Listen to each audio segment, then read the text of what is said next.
A black woman walked into her restaurant. No applause, no cameras, no one stood to greet her.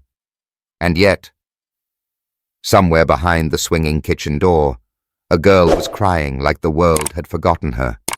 And Tamika? Tamika remembered exactly what that felt like. She remembered her mother, shamed for breaking a dish. Her father was fired for a lie he didn't tell. She remembered floors scrubbed on bleeding knees and smiles worn like armor. So that night, she didn't walk to the front. She walked straight to the sound of that cry. Because some women build empires. But the rare ones? They build sanctuaries. They heard her crying through the steel hallway, but no one turned. Not the bartender counting crumpled bills. Not the manager pacing like a warden. The clatter of dishes swallowed her sobs. Just another sound in a Friday night rush. But Tamika heard it, and it split her wide open. That sound, low, quiet, like someone trying not to fall apart, was the same her mother made in 1987, when Mr. Halverston at the diner threw bleach water at her shoes. The same sound her father made when they fired him without proof, oil-stained hands clenched in shame. Tamika stood frozen. Her coat still smelled faintly of sweetgrass from her childhood yard in Macon. She had walked 1,000 miles to escape that pain, college loans, 3 jobs, sleepless years. But now it was back, right here, echoing in her restaurant. She didn't head for the dining room. She turned toward the hallway, toward the cry. Because stories don't begin with success. They begin with someone willing to stop and listen. Tamika didn't enter the restaurant as an owner that night. She didn't need a title, nor did she wear one. No name tag, no fanfare. Just a coat worn soft by years, boots scuffed at the toes, and eyes that had seen far too much to look away now. The rain outside hadn't stopped, but she'd stopped caring about staying dry. Something was wrong inside Grace tonight, and the silence between the sounds was louder than the jazz playing through the speakers. She crept past the kitchen, through the hallway where the real stories hide, in chipped tiles, in handprints on steel doors, in whispered conversations near lockers. There was crying, stifled, controlled. The cry you let out when you've held your breath too long. And Tamika felt it in her chest, like a bruise that never healed. That sound wasn't just tonight. It was 30 years ago, in the tiny one-bedroom rental, where her mother came home with bleach burns on her hands, smiling so her daughters wouldn't cry. It was in the garage where her father, accused of stealing a torque wrench, sat in silence, ashamed of something he didn't do. Tamika remembered scrubbing diner floors at 16, skipping lunch to afford a used textbook, and staying silent when a manager placed his hand too low on her back. Every scar she'd buried in ambition, every wound she covered in degrees and business plans, cracked open in that hallway. She didn't walk toward the dining room. She didn't need to see the smiling guests or the garnished plates.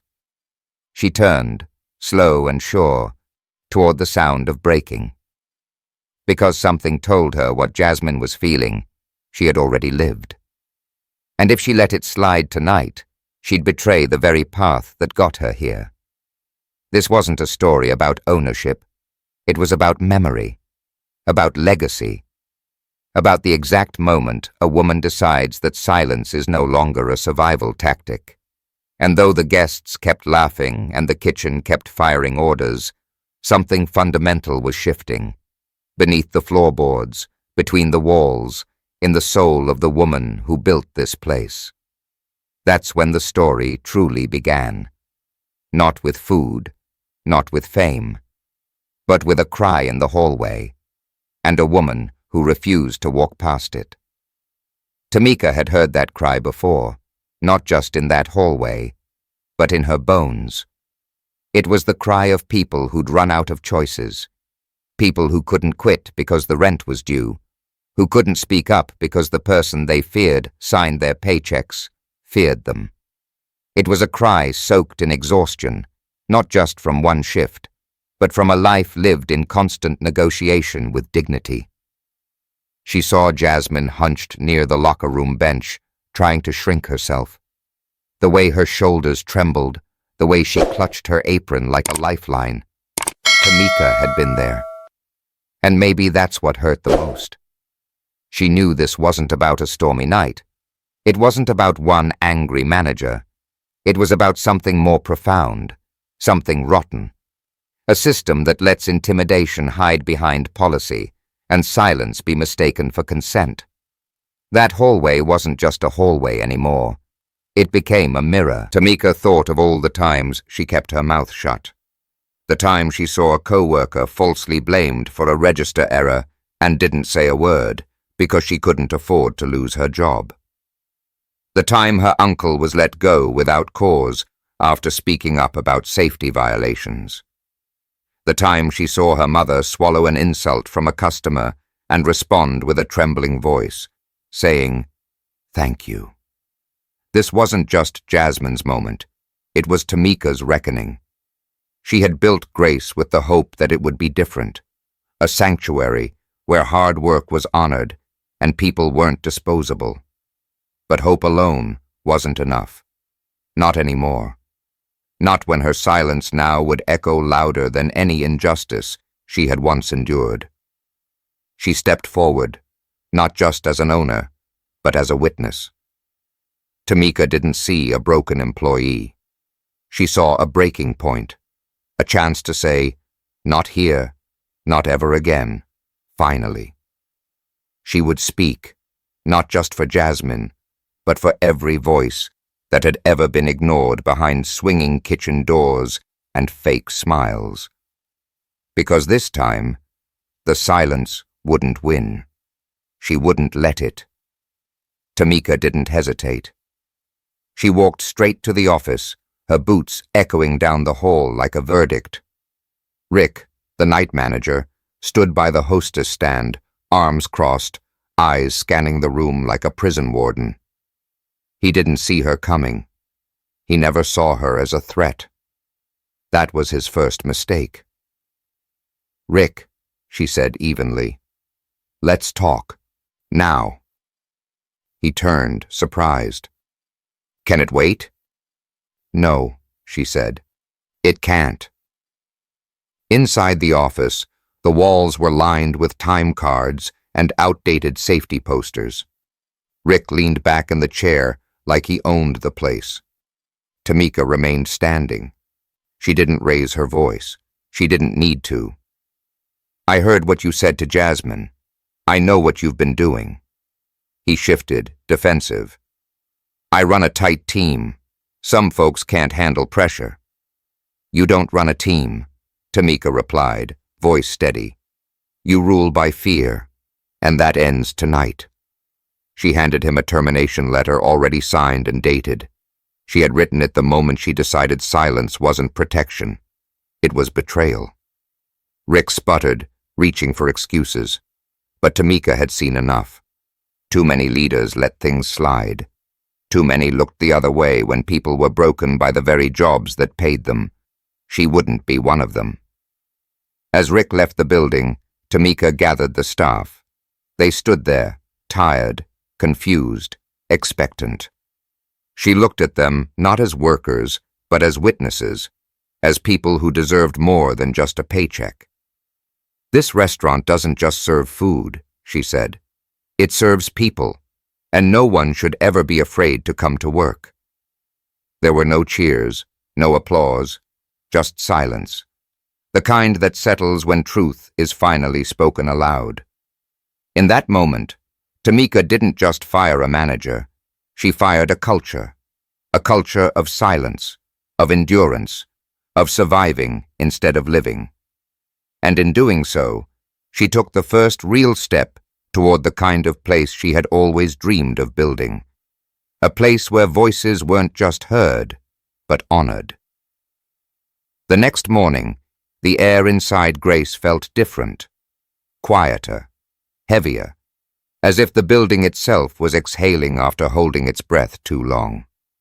Word of Rick's departure spread fast, but no one knew precisely what Tamika would do next. She didn't hold a formal meeting. She didn't post a speech on the break room wall. She arrived early, wearing jeans and a gray sweater, and began listening. She moved from station to station, talking to dishwashers, line cooks, and hosts. Not as an owner, but as someone asking, "What's working here? What isn't?" Some were hesitant at first. They had seen listening before, usually followed by nothing. But Tamika didn't just nod. She took notes. She remembered names. She followed up.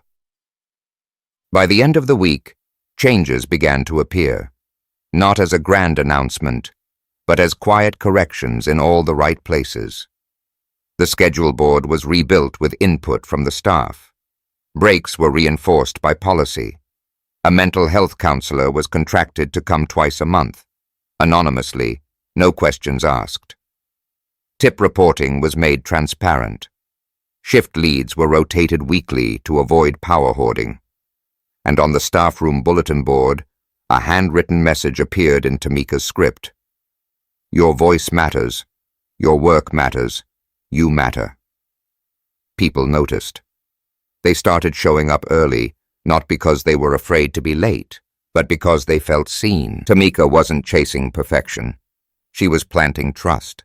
And trust, she knew, didn't come from policies alone. It came from presence. There were still challenges. Not every day was smooth, but the silence was broken. People spoke up, and more importantly, they were heard. One afternoon, Jasmine stayed late, not because she was forced to, but because she wanted to help train a new server. When Tamika thanked her, Jasmine smiled and said, "Feels good to be part of something that gives back." And in that simple sentence, Tamika felt a quiet affirmation. She hadn't just rebuilt a restaurant. She had begun rebuilding a culture of care, a place where nobody had to cry alone in the hallway again. Because this time, the doors were open, and people were finally walking through them with their heads held high. Months passed, and Grace began to look less like a restaurant and more like a living, breathing community. The food was still good, the tables still full, but something deeper had taken root beneath the surface. Tamika stayed in the background. She didn't hang plaques, she didn't issue press releases, but the people noticed. New hires spoke of the place with reverence. Industry peers began asking questions. "What's happening over there?" they whispered. Because somehow, without noise or spectacle, Grace had become different. It wasn't just the policies, it was the people. Jasmine, once a quiet server with tired eyes, now led the new employee orientation. Tyrese organized staff-led training workshops on conflict resolution. The same hallway where Jasmine once cried was now the place where teammates high-fived, offered each other rides, and shared stories over leftover cornbread. One morning, Tamika received a letter. It wasn't from a lawyer or critic, but from a former dishwasher named Marco, who had moved on to culinary school. It read, "I never felt worth much until I worked at Grace. You didn't just give me a job. You gave me a purpose. You gave me dignity." Tamika sat alone at her office desk for a long time after reading it. She thought of her parents, of what they'd endured to give her a sliver of hope. She thought of the sound of her mother's hands in dishwater, of her father's silence after false blame. And she thought, maybe this was what healing looked like, not in headlines, but in human moments passed from hand to hand. Eventually, the Grace model began to ripple outward. Former employees brought it to other kitchens. Industry insiders asked Tamika to speak. She always declined. "Let the work speak," she'd say. She never planned to start a movement. She only wanted to stop the crying. But what began in silence became something louder than applause. Not because of any spotlight, but because someone, once, had stopped in a hallway and refused to walk past another person's pain. That choice didn't just change a restaurant. It redefined what leadership looked like in the quiet corners of America. Grace didn't end up in a magazine spread. There were no flashy exposés, no influencer reviews, and no framed awards by the entrance. But every Friday, the same thing happened. Someone stayed late to ensure the dishwasher got a proper break. Someone else noticed the cook who hadn't said a word all week and brought him a coffee with just the right amount of cream. Someone stepped in when a customer got too loud, not out of policy, but out of principle. Something invisible had changed, and its stage changed. Tamika, now in her early 50s, found herself in quieter moments, not overseeing shifts or signing checks, but watching the space live and breathe without her voice guiding it, watching Jasmine graduate from nursing school, watching Tyrese train a new manager with patience instead of fear, and watching former employees return to express their gratitude. She had once believed leadership required presence, but now she understood. Authentic leadership leaves echoes, and sometimes the loudest echoes come from a single moment, the moment you choose not to look away. Not from a crying employee, not from an unfair system, not from the ache in your chest that says, "I know this pain. I've lived it too." The culture at Grace had shifted from one of fear to one of dignity, from silence to speech. But Tamika knew this wasn't just about one restaurant. It was about every place where people work unseen, unheard, and undervalued.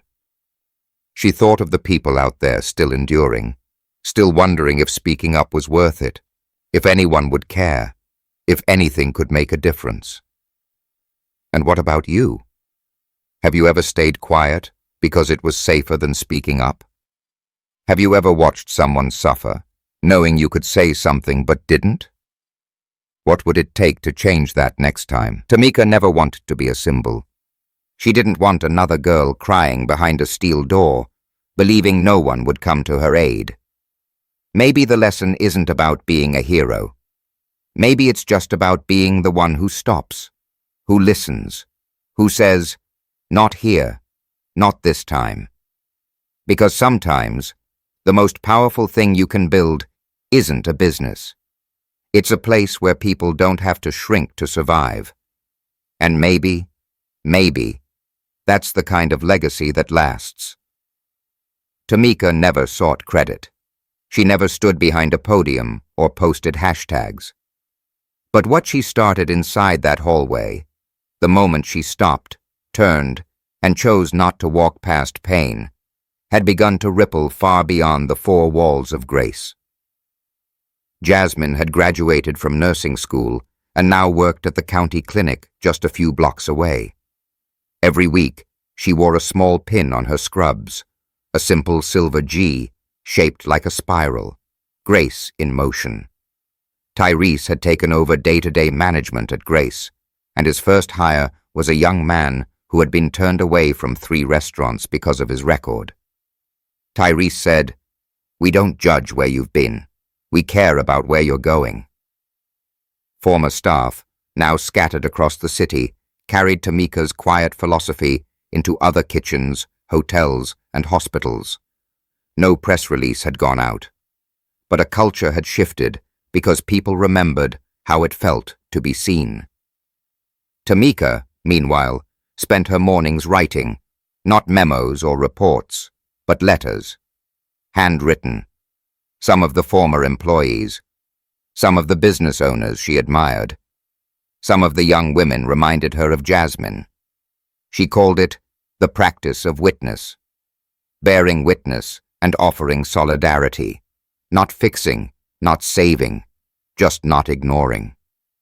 One of those letters made its way to a restaurant group in Detroit, and another to a bakery in Tulsa.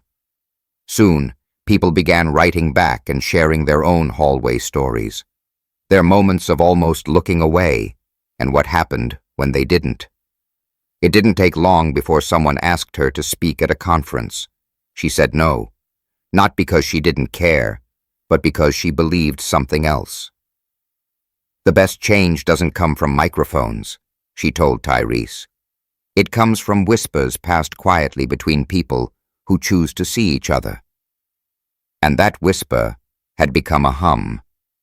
A movement without banners, a legacy without branding, a culture built not on charisma, but on courage. Tamika never told anyone what to do. She just did what was right when it mattered, and now others were doing the same.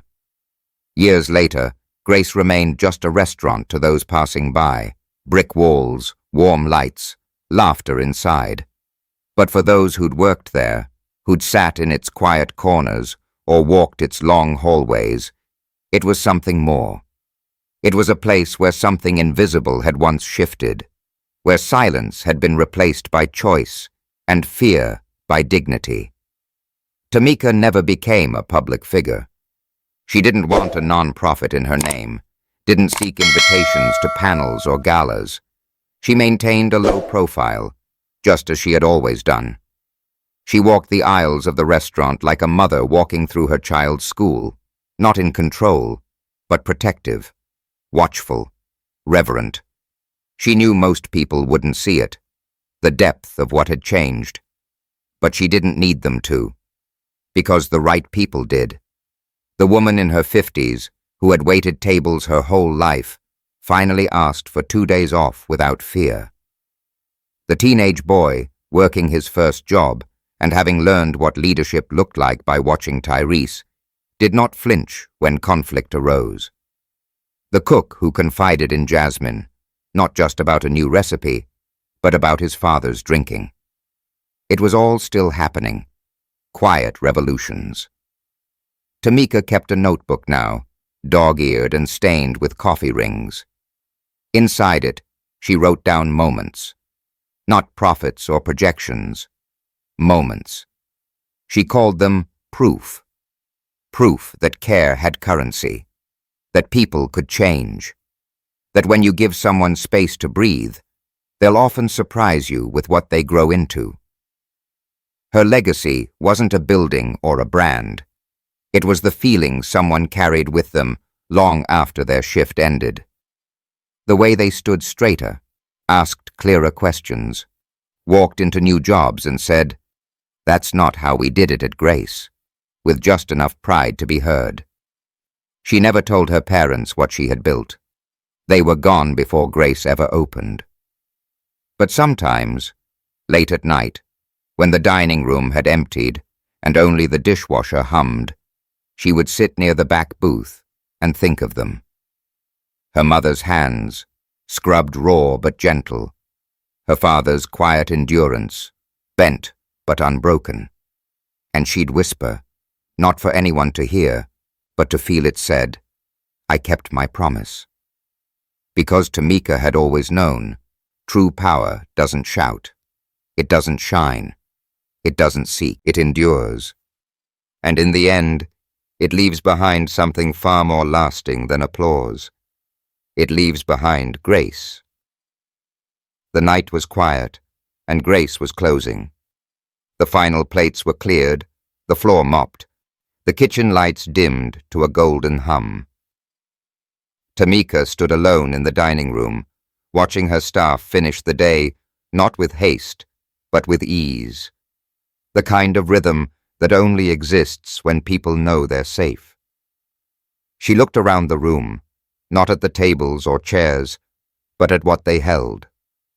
Memory, laughter, decisions made with trembling hands, apologies spoken, second chances offered.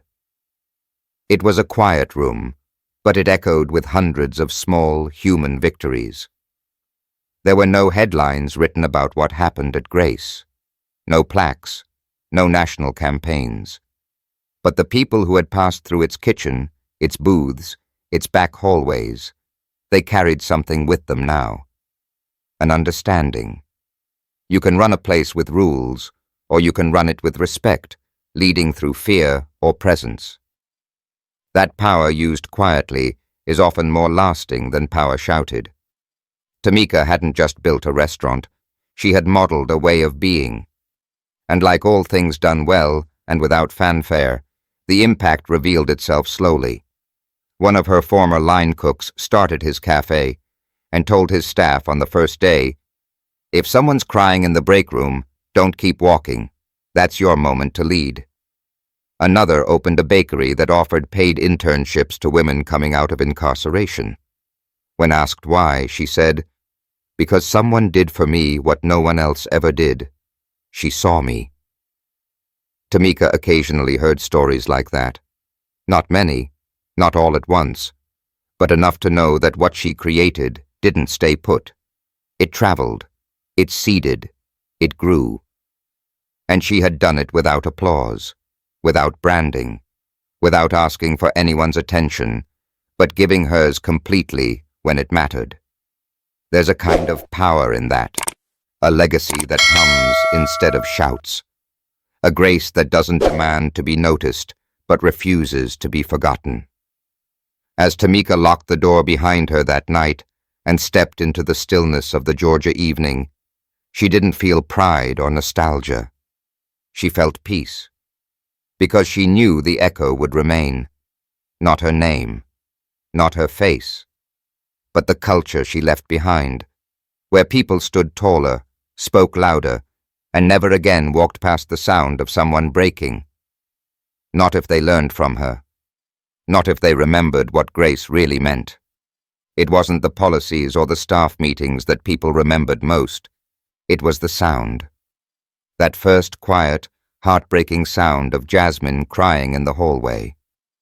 The moment that tore the thin layer of professionalism wide open, exposing something far older, far more human.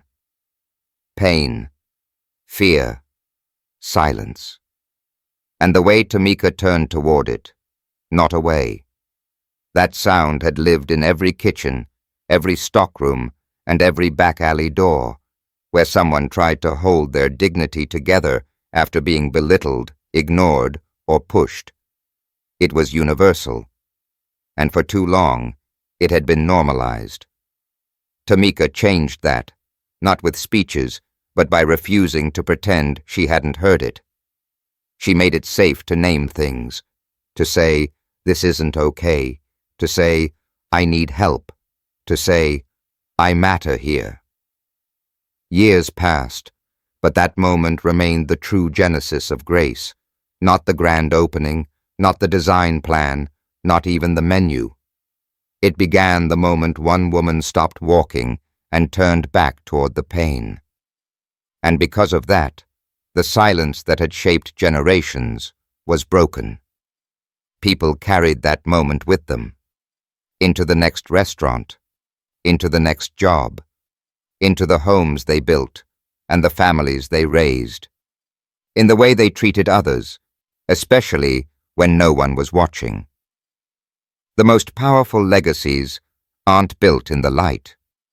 They're built in the hallway, in the pause between hearing and acting, in the instant when a leader chooses presence over comfort, in the decision to bear witness when it's easier to stay blind.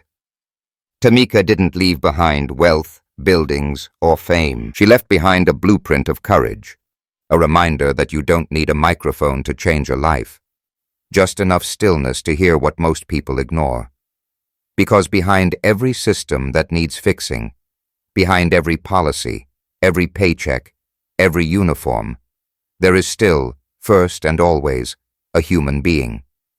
And every significant change, every true reform, it doesn't start with a strategy, but with a sound, a cry, a breath, a whisper, "Don't walk past me." Tamika heard it. She stopped. She stayed. And the world that followed, quieter, safer, kinder, was her answer.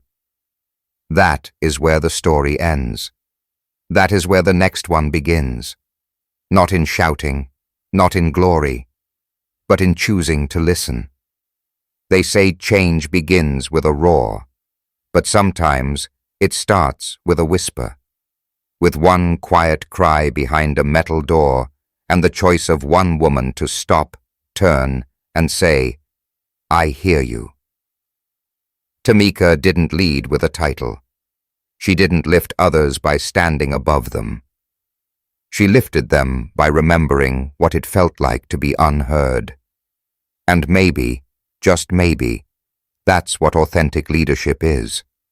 Not a spotlight, but a hand, offered in silence. Not a speech, but the courage to stay when everyone else walks past. You won't see Grace on billboards. You won't find Tamika trending. But her legacy lives in every place where someone speaks up, because now they know they can. In every kitchen, kindness replaced fear. In every hallway, someone stops, listens, and chooses to care. We don't need more noise in this world. We need more people like her. People who remember. People who show up. People who love action, not announcement. And so we ask you, if this story stayed with you, don't let it end here. Could you share it? Comment. Please let us know what it stirred within you. Tell us what you've lived through, or who once made you feel seen. Subscribe to our channel not because of its content, but because of the connection it offers. Because somewhere, someone is still crying behind a door, and your voice, your presence, your heart, might be the answer they're waiting for. There are more stories like this, quiet, powerful, unfinished. Let us tell them with you. Thank you for listening with your whole heart. And may your life, like Tamika's, be remembered, not for how loud it was, but for how deeply it chose to hear. That was Tamika's story. A story not of noise, but of presence, of how one quiet moment, one choice to listen, can shift everything. If it spoke to you, even just a little, don't keep it to yourself. Share it. Leave a comment. Let's keep telling stories that matter, not because they're perfect, but because they're true. Subscribe for more. And when you walk into your world today, your job, your home, your next hallway, remember, the smallest act of courage might just be the one that echoes the longest. See you in the following story.